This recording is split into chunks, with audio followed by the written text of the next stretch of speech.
What's up? I'm Jack. Welcome to the LFCTR Transfer Room, here with an opposition preview ahead of Liverpool's matchup against Chelsea at Anfield on Saturday. In today's video, Chris interviewed Dominic Fifield, an athletic writer, to get some insight into how Chelsea will look this weekend. Make sure to subscribe to the channel, and let's get right into it.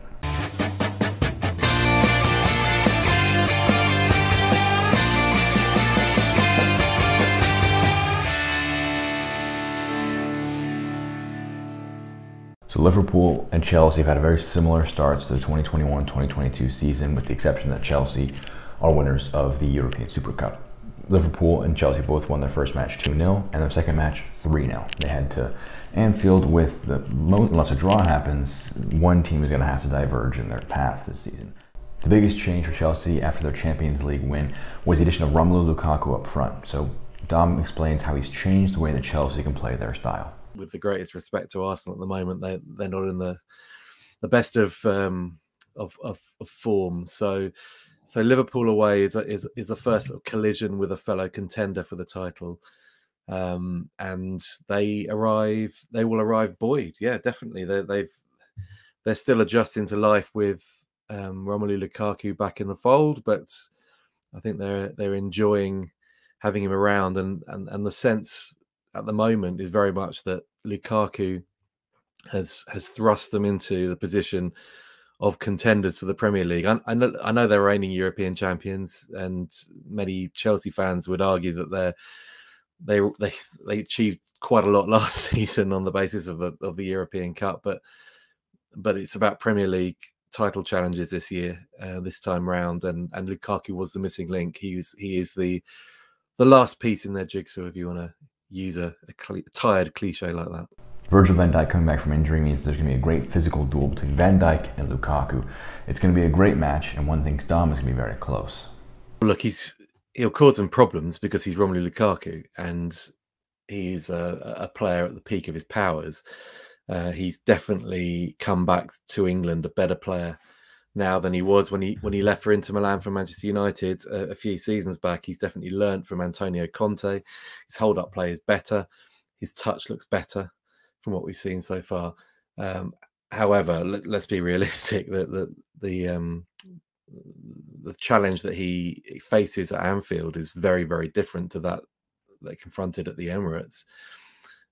Holding and Murray are in a different league, not in a good way, to Matip and Van Dijk, and I think the whole Van Dijk Lukaku matchup is one that we're all very much looking forward to see, because physically that is more of an even contest than anything that happened at the Emirates. But with that in mind, I think we want to see evidence of the cleverness that Lukaku has brought back from Italy, from Italian football, and see whether he can find a way of exploiting and getting joy from this Liverpool pairing and Van Dijk in particular. That is the most intriguing aspect of this game, really. Chelsea won in the last meeting between these two sides, and however, with the addition of fans at Anfield, Dom recognizes that a lot of these players, whether they're young or new to Chelsea, haven't experienced Anfield at its peak as of yet. We've got two contenders here, two heavyweight contenders. I think when Chelsea went up there last year, correct me if I'm wrong, but Liverpool were in that mystifying and dismal run of home form, and Chelsea played on their insecurities in that respect. Well, they won't have any of that this time around. They'll go into a cauldron. They will have seen Liverpool's success against Burnley at the weekend, and the way that they performed in that match, and yeah, they'll be aware that they pose a very different kind of threat now. The key for Liverpool is going to be targeting the left back of Marcos Alonso, and that's probably one of the key areas that Chelsea are a bit vulnerable in. It's almost cruel to overstate it, but Marcos Alonso isn't the best defender in the world. And I think that, weirdly, Alexander-Arnold, although he will be wary of the threat that the Spaniard poses coming at him, he will feel as if he can get at the left wing back and into that space behind, in between the left wing back and the left-sided centre half. The centre halves aren't infallible either at Chelsea. they went into this season with this weird situation where all 3 centre halves, first choice centre halves, are out of contract at the end of this season. They are talking to Rudiger over extending. Thiago Silva hasn't actually featured yet. He's been on the bench, but he's in the last year of his 2-year deal. Even Andreas Christensen is into the last 12 months, and he's actually been excellent so far. He's done really, really well in the performances he's put in. Trevor Chalobah started the Palace game and the Super Cup and did really, really well, and to the extent that he convinced Thomas Tuchel to keep him at the club when he was going to go out on loan to Valencia. But there is a fallibility. There's definitely fallibility with those two. They have a mistake potentially in them, and Liverpool with the 3 forwards swarming at them will stretch Chelsea defensively. Undoubtedly, that I think that's almost a gimme. So here's an overall look at how these two sides will end up lining up at Anfield on the weekend. The 3-4-2-1 for Chelsea in white. The numbers are not exact. And the 4-3-3 for Liverpool. That's been their staple formation for the last several years. There's a lot of different choices for Jurgen Klopp to make. Fabinho did not feature in the match against Burnley following the death of his father.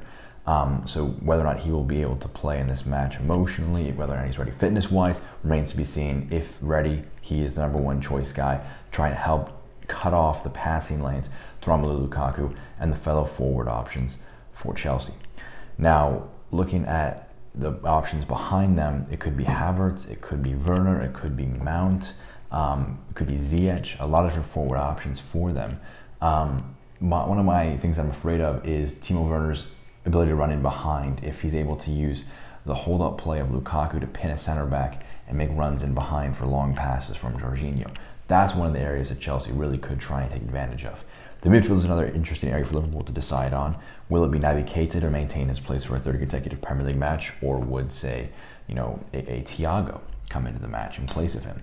This 7, I think, represents James Milner, but also could represent Jordan Henderson. I think both players are comfortable playing there. Henderson making a large appearance last time out suggests that will be the case. So my likely midfield trio would be Fabinho, Keita, and Henderson.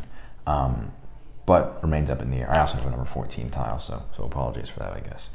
Big key for Liverpool to decide is which one do you want at left back. Do you want Kostas Tsimikas, who's played very well in the first 2 matches, becoming a bit of a KOPP favorite, or do you bring back the best left back in the world in Andy Robertson to try and deal with Reece James, Kai Havertz, and whatever Chelsea throw on the right-hand side of their attack? If fit, if ready, I think it's a bit tough on Tsimikas. I think I bring in Robertson in place of him. Harsh, but I think it is the right call. Other big call for Liverpool to make: who starts up front? Is it Diogo Jota making a 3rd consecutive Premier League start? Or would it be, say, Roberto Firmino instead of him, where he could kind of use the large amounts of space to try and take advantage of things? So whoever Liverpool start up top, a big area of their attack is going to be reliant on how they can try and get past Marcos Alonso in that left back spot. He is the weakest defensively, been a pretty good asset going forward, but you could imagine Trent Alexander-Arnold is looking at having another big day after having a tremendous start to the new season. These two teams match up very, very well tactically. Both German managers are going to be very interesting heading into how these teams face off this weekend. Dom sees it as a very competitive draw. How do you see it? Let us know in the comments down below. I'll give my thoughts in our match preview on either Thursday or Friday this week ahead of the Chelsea match on Saturday. Make sure to subscribe to the channel. Let us know your thoughts on how the match will turn out in the comments down below, and subscribe to get all the content you need around Liverpool Football Club. For LFC Transfer Room, I've been Jack. Take care.